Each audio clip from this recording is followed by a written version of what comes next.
Hello friends, welcome back to my YouTube channel. आज हम organic chemistry first unit का कुछ टॉपिक लेके आए हैं। तो चैनल में बने रहिए और चैनल में नए हैं तो चैनल को सब्सक्राइब कर लीजिए। वीडियो पसंद आता है तो वीडियो को लाइक भी कीजिए और दोस्तों के साथ शेयर भी कीजिए, है ना। तो चूँकि बोर्ड में कई लोग बोल रहे थे क्लियर नहीं आ रहा था, तो अब हम इस तरह से वीडियो बना रहे हैं। तो देखिए, अगर पसंद आता है तो बताइएगा, है ना। तो आज का जो पहला टॉपिक है, यूनिट का ही नाम है addition to carbon carbon multiple bond. ठीक है, इसमें हमको क्या क्या देखना है, मैकेनिज्म देखना है, स्टीरियोकेमिकल एस्पेक्ट देखना है और addition reaction involving electrophile, nucleophile and free radical. ठीक है, ये कंप्लीट पूरा एक चैप्टर है ये, है ना। इसके बारे में देखना है। तो सबसे पहले हम देख लेते हैं इंट्रोडक्शन। इंट्रोडक्शन में हम क्या देखेंगे कि कार्बन कार्बन मल्टीपल बॉन्ड में जनरली जो होता है एक सिग्मा बॉन्ड तथा एक या दो पाई बॉन्ड पाया जाता है। ठीक है, जैसे यहाँ पे कार्बन कार्बन मैंने डबल बॉन्ड लिया है, तो इसमें क्या होगा, एक सिग्मा होगा एक पाई होगा, है ना, दोनों कार्बन के बीच में। उसी तरह से कार्बन कार्बन ट्रिपल बॉन्ड की बात करें तो एक सिग्मा और दो पाई बॉन्ड यहाँ मौजूद होगा। ठीक है, क्योंकि सिग्मा बॉन्ड क्या होता है, स्ट्रांगली होता है क्योंकि वो एक्सियल ओवरलैपिंग से बनता है, तथा पाई बॉन्ड जो होता है वो साइड वाइज ओवरलैपिंग से बनता है। इसी वजह से वो क्या हो जाता है, वीकली बॉन्डेड रहता है, मतलब कमजोर तरीके से बंधा हुआ रहता है। अतः पाई बॉन्ड के कारण इनमें एडिशन रिएक्शन होने की संभावना बढ़ जाती है। ठीक है, तो एडिशन रिएक्शन में पाई बॉन्ड टूटता है और स्ट्रॉन्ग सिग्मा बॉन्ड बनता है। ये क्या होगा, पाई बॉन्ड जो है यहाँ पे एक टूटेगा और जो दो इलेक्ट्रॉन यहाँ पे मुक्त होंगे वो दोनों क्या बनाएंगे, सिग्मा बॉन्ड बनाएंगे। अब पाई बॉन्ड कमजोर था, सिग्मा बॉन्ड मजबूत होगा, तो मजबूत बॉन्ड बनेगा तो ज़्यादा एनर्जी निकलेगा। जितना स्ट्रॉन्ग बॉन्ड बनेगा उतनी ज़्यादा एनर्जी निकलती है। तो ये जो सिस्टम होगा वो क्या होगा, एनर्जी निकालने वाला होगा। ठीक है, और यही एनर्जी होगी जो क्या कहलाएगा, हीट ऑफ एडिशन कहलाएगा। अगर हाइड्रोजनेशन करा रहे हैं तो उसको हीट ऑफ हाइड्रोजनेशन कह देंगे। ठीक है, बोरेशन करा रहे हैं तो हीट ऑफ बोरेशन कह देंगे। ठीक है, तो यहाँ एक जनरल सा रिएक्शन है, कार्बन कार्बन डबल बॉन्ड को हम एक्स वाई के साथ रिएक्शन कराते हैं। तो मान के चलो एक्स क्या है, एडिशन रिएक्शन करने वाला न्यूक्लियोफाइल, फ्री रेडिकल या इलेक्ट्रोफाइल कुछ भी हो सकता है। तो वो क्या होगा, यहाँ पे पाई बॉन्ड को तोड़ेगा, ये वाला पाई बॉन्ड को। ठीक है, यहाँ पे क्या बनाएगा, दो नया सिग्मा बॉन्ड बनाएगा प्लस एनर्जी निकालेगा। ठीक है, तो यहाँ पे होता क्या है, फर्स्ट स्टेप में रिएजेंट के करीब आने पर पाई बॉन्ड दो तरीके से टूट सकता है। यहाँ जो पाई बॉन्ड का ब्रेकिंग होगा वो दो तरीके से हो सकता है। एक तो आयनिक मैकेनिज्म द्वारा होगा।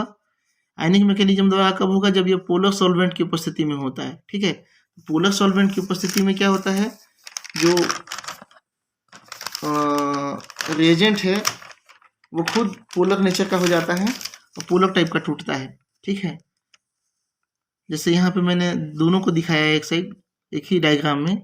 कार्बन कार्बन डबल बॉन्ड है, अगर पोलर सॉल्वेंट है तो फिर वो क्या होगा, आयनिक तरीके से टूटेगा। ठीक है, और फ्री रेडिकल मैकेनिज्म में क्या होता है, ये नॉन पोलर सॉल्वेंट में होता है। यहाँ पे पोलैरिटी नहीं होती सॉल्वेंट में, अब इसमें भी पोलैरिटी नहीं है। ये क्या होगा, होमोलाइटिक क्लीवेज होगा। और इस होमोलाइटिक क्लीवेज कब होगा, जब होमोलाइटिक रिएजेंट यहाँ पे आएगा। ठीक है, ये नॉन पोलर सॉल्वेंट में होता है। अब इन मैकेनिज्म्स के आधार पे कार्बन कार्बन मल्टीपल बॉन्ड में एडिशन रिएक्शन को तीन मैकेनिज्म द्वारा एक्सप्लेन किया जाता है। देखो, कार्बन कार्बन में एडिशन तो हो जाता है ना, लेकिन उस एडिशन को समझाने के लिए मैकेनिज्म दिया जाता है। तो ये मैकेनिज्म है एक्चुअली। ठीक है, अब साइंटिस्ट को थोड़ी पता है कि फलाना जो है इलेक्ट्रोफाइल पहले अटैक कर रहा है कि न्यूक्लियोफाइल अटैक कर रहा है। बस वो ये कॉन्सेप्ट देते हैं कि यहाँ पे कंडीशन ये था तो इसके अनुसार यहाँ पे इलेक्ट्रोफाइल का एडिशन हुआ होगा, उसके अनुसार मैकेनिज्म मिलता है। ठीक है, तो ये electrophile addition, free radical addition और न्यूक्लियोफाइल एडिशन जो है, यहाँ पे तीन तरह के एडिशन जो है देखने को मिलते हैं। ठीक है, तो इसमें हम देखते हैं पहला जो है electrophile addition reaction. Electrophile addition reaction में क्या होगा कि कोई इलेक्ट्रोफाइल आके यहाँ पे अटैक करेगा।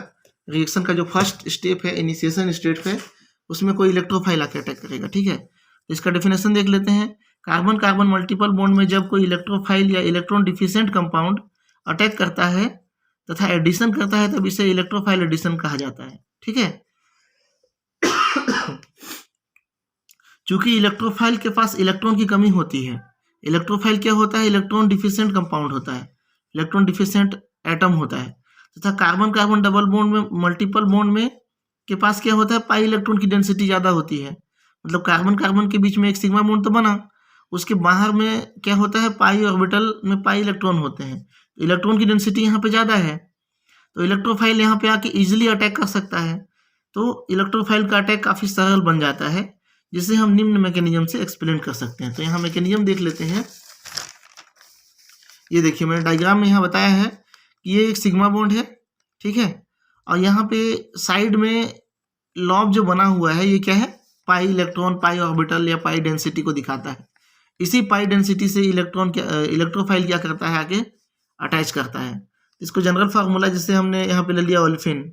ओलेफिन में क्या होगा, इलेक्ट्रोफाइल अटैक करेगा तो सबसे पहला स्टेप में क्या बनेगा, पाई कॉम्प्लेक्स। मतलब यहाँ जो पाई ऑर्बिटल है, पाई इलेक्ट्रॉन है, इसके साथ में इलेक्ट्रोफाइल अटैच हो जाता है, ठीक है। तो ये एक अलग स्थिति है, एक थोड़ा सा कम स्टेबल स्थिति है, ठीक है। जब यही इलेक्ट्रोफाइल क्या करता है, यहाँ पे रेजोनेंस स्ट्रक्चर बनाता है। मतलब कार्बन के दोनों एंड में क्या करेगा, थोड़ा थोड़ा जुड़ जाएगा और प्लस चार्ज को इन तीनों कार्बन के बीच में क्या कर देगा, डिस्ट्रीब्यूट कर देगा, ठीक है। डिस्ट्रीब्यूट कर देगा तब क्या हो जाएगा, ये सेकेंड स्टेप, और ये थोड़ा सा स्टेबल पाई कॉम्प्लेक्स बनाता है। ये भी क्या है, पाई कॉम्प्लेक्स है, लेकिन थोड़ा सा स्टेबल है, पहले वाले की तुलना में ये ज़्यादा स्टेबल है, ठीक है। अब क्या होता है, जब कोई दूसरा रिएजेंट यहाँ पे आके जुड़ने को होता है, तो ये इलेक्ट्रोफाइल जो है वो किसी एक कार्बन पे लोकलाइज हो जाता है, एक कार्बन में जुड़ जाता है। तो सामने वाले कार्बन में क्या हो जाएगा, पॉजिटिव चार्ज हो जाएगा, इलेक्ट्रॉन की कमी हो जाएगी, है ना। इलेक्ट्रोफाइल का पॉजिटिव चार्ज क्या करता है, यहाँ के एक बॉन्ड को अपनी ओर ले लेता है, सिग्मा बॉन्ड बना लेता है, ठीक है। तो सामने वाले कार्बन पे इलेक्ट्रॉन की कमी हो जाएगी, यहाँ पे कार्बोकेटायन का फॉर्मेशन होता है, जो कि फिर से क्या होता है, एक हाई एनर्जी स्टेट होता है, ठीक है। अब इसमें कोई दूसरा मॉलिक्यूल अपना एक फ्रेगमेंट देके, एक्स देके, जो कि न्यूक्लियोफाइल होगा, नेगेटिव चार्ज वाला होगा, जो इस पॉजिटिव चार्ज को मेंटेन करेगा, वो आके यहाँ पे जुड़ जाता है, ठीक है। तो इस तरह से प्रोडक्ट बनता है। इसको हम एनर्जी प्रोफाइल डायग्राम से देख सकते हैं। ये बढ़ती हुई एनर्जी यहाँ पे हमने दिखाया है, और यहाँ पे रिएक्शन कोऑर्डिनेट को दिखाया है, मतलब इधर रिएक्शन कैसे हो रहा है। तो यहाँ पे क्या है, रिएक्टेंट है। रिएक्टेंट पहले क्या बनाया, पहला कॉम्प्लेक्स बनाया, पहला कॉम्प्लेक्स ये वाला था, पाई कॉम्प्लेक्स, ठीक है। दूसरा कॉम्प्लेक्स ये है, ध्यान रखिएगा। तीसरा कॉम्प्लेक्स ये है, ठीक है। तो यहाँ पे मैंने तीनों को दिखाया है। पहला कॉम्प्लेक्स में पाई इलेक्ट्रॉन के साथ में इलेक्ट्रोफाइल का अटैचमेंट, सेकेंड में स्टेबल रेजोनेंस पाई कॉम्प्लेक्स बनना, थर्ड में फिर से एक्साइटेड स्टेट कार्बोकेटायन का बनना, है ना। अब फाइनली क्या बनना, यहाँ पे एक्स जुड़ के प्रोडक्ट बनना, ठीक है। ये बहुत ही इजी एनर्जी प्रोफाइल है ना। इसको आप देख लीजिएगा और साथ में नोट्स भी बनाते चलिएगा, है ना। अब एनर्जी प्रोफाइल डायग्राम में क्या क्या चीज़ देखने को मिल रहा है। इलेक्ट्रोफाइल पहले पाई बॉन्ड के साथ में एडक्ट बनाता है, एडक्ट बनाता है मतलब जुड़ जाता है, और ये फर्स्ट पोजीशन मैंने वहाँ नंबरिंग किया हुआ था उसको लिखा है। और ये जो है हायर एनर्जी वाला होता है, इसका रेजोनेंस स्ट्रक्चर बनता है सेकेंड, जो कि थोड़ा सा स्टेबल होता है, तथा जब कोई न्यूक्लियोफाइल रिएजेंट या कोई नेगेटिव चार्ज अटैक करता है, या फिर कोई प्रोटोनिक स्पीसीज अटैक करता है, तब उसके हाई एनर्जी स्टेट वाला कार्बोकेटायन के साथ में रिएक्शन करके क्या बनाता है, थर्ड वाला जो कार्बोकेटायन है वो रिएक्टर के प्रोडक्ट देता है, जिसकी एनर्जी रिएक्टेंट की एनर्जी से कम होती है, और यही एनर्जी क्या बनता है, हीट ऑफ एडिशन एनर्जी के रूप में निकलता है। तो थोड़ा सा मैं यहाँ पे एनर्जी डिफरेंस बता देता हूँ आपको। देखिए, रिएक्टेंट की एनर्जी यहाँ थी, प्रोडक्ट की एनर्जी यहाँ है, दोनों के बीच में जो एनर्जी डिफरेंस हो रहा है वो डेल ई है। डेल ई क्या हो रहा है, निकल रहा है, क्योंकि एनर्जी हाई एनर्जी से लो एनर्जी में आ रहा है सिस्टम, ठीक है। यहाँ पे क्या निकलेगा, एनर्जी निकलेगा। इसी को हम हीट ऑफ एडिशन रिएक्शन कहते हैं। अब कुछ एग्जाम्पल देख लेते हैं। Some example of electrophile addition reaction. Hydrogenation of olefin. Olefin में हाइड्रोजनेशन कराएंगे तो क्या होगा, पाई बॉन्ड टूटेगा, दोनों हाइड्रोजन एक जगह जुड़ जाएंगे, ठीक है, जैसे हमने दिखाया। इसी टाइप से एडिशन ऑफ हेलोजन। हेलोजन भी क्या करता है, यहाँ पे पाई बॉन्ड को तोड़ता है और एक एक जगह जुड़ जाता है। इसका मैकेनिज्म को अगर हम देखें तो क्या होता है कि जब पहले जो हेलोजन है या ब्रोमीन एटम है, ब्रोमीन मॉलिक्यूल है एक्चुअली, ये क्या करता है, पाई कॉम्प्लेक्स बनाता है, पाई ऑर्बिटल के साथ में जुड़ता है, और जुड़ता है तो यहाँ पे ध्यान दीजिए कि यहाँ पे ये क्या होगा, ये नेगेटिव क्लाउड है, ठीक है, और ये क्या होगा, पॉजिटिव विंड बनाएगा, ये नेगेटिव विंड बनाएगा। मतलब यहाँ पे बॉन्ड बनेगा अगर किसी एक कार्बन के साथ में, तो ये वाला बॉन्ड क्या होगा, टूटेगा, ठीक है। आगे देखते हैं, ये वाला आगे का रिएक्शन क्या होगा, ये होगा।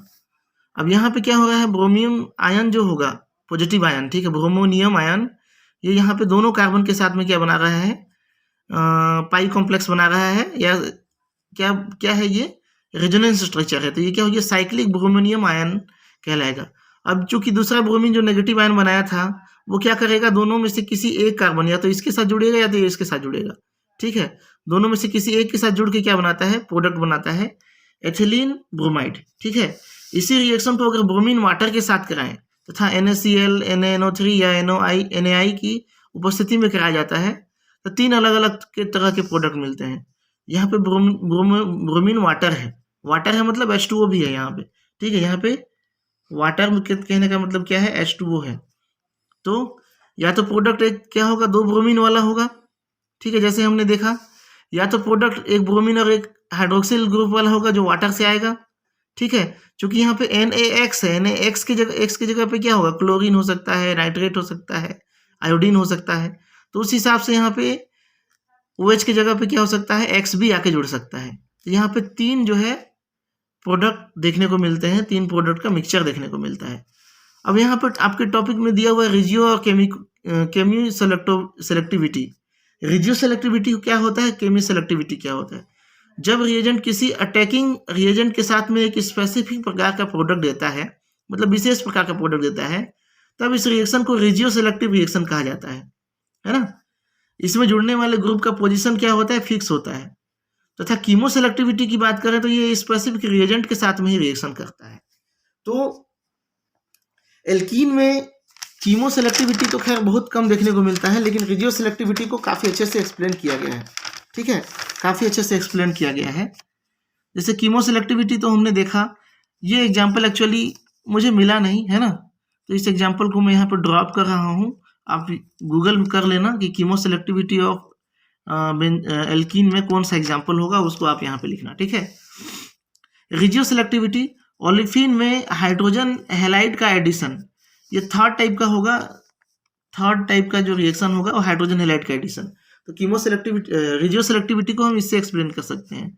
इसके लिए आपने मार्कोनी का रूल पढ़ा होगा, जिसके अनुसार क्या बोला गया है कि हाइड्रोजन हैलाइड में, हाइड्रोजन हैलाइड मतलब हाइड्रोजन के साथ में क्लोरीन, ब्रोमीन, आयोडीन कुछ भी जुड़ा हो तो उसको हाइड्रोजन हैलाइड कहेंगे, ठीक है।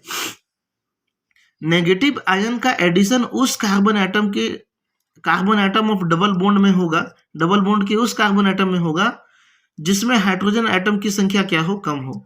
जैसे यहाँ पे हम एक एग्जांपल लिए हैं प्रोपीन का, ठीक है, प्रोपीन का CH3 CH double bond CH2, तो यहाँ पे डबल बॉन्ड यहाँ है, ठीक है। अब यहाँ पे अगर हम इसको आंशिक पॉजिटिव और आंशिक नेगेटिव दिखाएं तो ये जो नेगेटिव एटम होगा वो या तो यहाँ जुड़ सकता है या तो यहाँ जुड़ सकता है। दोनों कंडीशन मैंने यहाँ पे दिखाया है, ठीक है, दोनों कंडीशन दिखाया है। एक में हम ब्रोमीन को यहाँ जोड़े हैं, दूसरे में ब्रोमीन को हम यहाँ जोड़े हैं, ठीक है।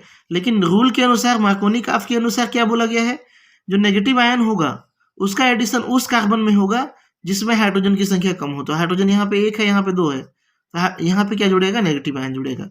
ये क्या हो गया, मार्कोनी काफ के रूल के अनुसार हो गया। और ये क्या है, एंटी मार्कोनी काफ रूल, जो हम आगे देखने वाले हैं, ठीक है। ये क्या है, एंटी मार्कोनी काफ रूल, जो हम फ्री रेडिकल वाले में देखेंगे, ठीक है। अब ये कैसे हुआ, स्क्वायर मैकेनिज्म को समझाने के लिए आपको कार्बोकेटाइन स्टेबिलिटी को देखना पड़ेगा। जैसे यहाँ पे क्या होता है, इलेक्ट्रोफाइल का एडिशन पहले होता है, ठीक है। इलेक्ट्रोफाइल कौन होगा, H+ होगा, है ना, H+ होगा, इसके पास इलेक्ट्रॉन की कमी होगी, तो ये यहाँ पे ऐड करेगा, इस तरह से साइक्लिक प्रोडक्ट बनाएगा, पाई कॉम्प्लेक्स। और ये 2 तरह का प्रोडक्ट दे सकता है, या तो यहाँ जुड़ेगा या तो यहाँ जुड़ेगा, ठीक है। अब दोनों ही प्रोडक्ट को देखो ध्यान से, अगर यहाँ जुड़ता है, कार्बन नंबर वाला फर्स्ट में जुड़ता है, तो यहाँ प्राइमरी कार्बोकेटाइन बनता है, मतलब यही जो कार्बन है केटायन बन रहा है। अच्छा, यहाँ सेकेंड कार्बन में जुड़ता है तो यहाँ पे क्या बनता है, प्राइमरी कार्बोकेटाइन बनता है। अगर यही चीज अगर फर्स्ट कार्बन में जुड़ता है तो यहाँ पे 3 हाइड्रोजन हो जाएंगे, सेकेंडरी कार्बोकेटाइन बनेगा, जो कि ज्यादा स्टेबल होगा, ठीक है। मतलब दोनों प्रोडक्ट मिल सकता है, लेकिन ज्यादा मिलने की पॉसिबिलिटी किसकी है, इसकी है। क्यों, क्योंकि यहाँ पे सेकेंडरी कार्बोकेटाइन बन रहा है जो मोर स्टेबल होता है। और ये मोर स्टेबल क्यों होता है, प्लस आई इफेक्ट के कारण, ठीक है। इसके बारे में मैंने पहले ही वीडियो बना के रखा हुआ है, इंडक्टिव इफेक्ट क्या होता है, ठीक है। अब स्टेबिलिटी ऑफ कार्बोकेटाइन को देखा जाए तो टर्सरी सबसे ज़्यादा स्टेबल होगा, सेकेंडरी उसके बाद में प्राइमरी। काफ़ी इंपॉर्टेंट है, ये सब चीज़ आपको आना चाहिए। अतः प्रोडक्ट क्या होगा, सेकेंडरी कार्बोकेटाइन के अनुसार प्राप्त होगा तथा 2 ब्रोमो प्रोडक्ट मिलता है। ठीक है, 2 ब्रोमो प्रोडक्ट जो है आपको मिलता है। ठीक है, तो इस वीडियो में इतना ही। अगले वीडियो में हम लेके आते हैं free radical carbon carbon multiple bond addition reaction. ठीक है, तो चैनल में बने रहने के लिए बहुत बहुत धन्यवाद। आप सभी का दिन शुभ हो और चैनल को सब्सक्राइब कर लीजिए और प्लीज़ कमेंट में बताइए कि इसका जो कॉन्फ़िगरेशन या रिजोल्यूशन है वो कैसा रहा। Thank you.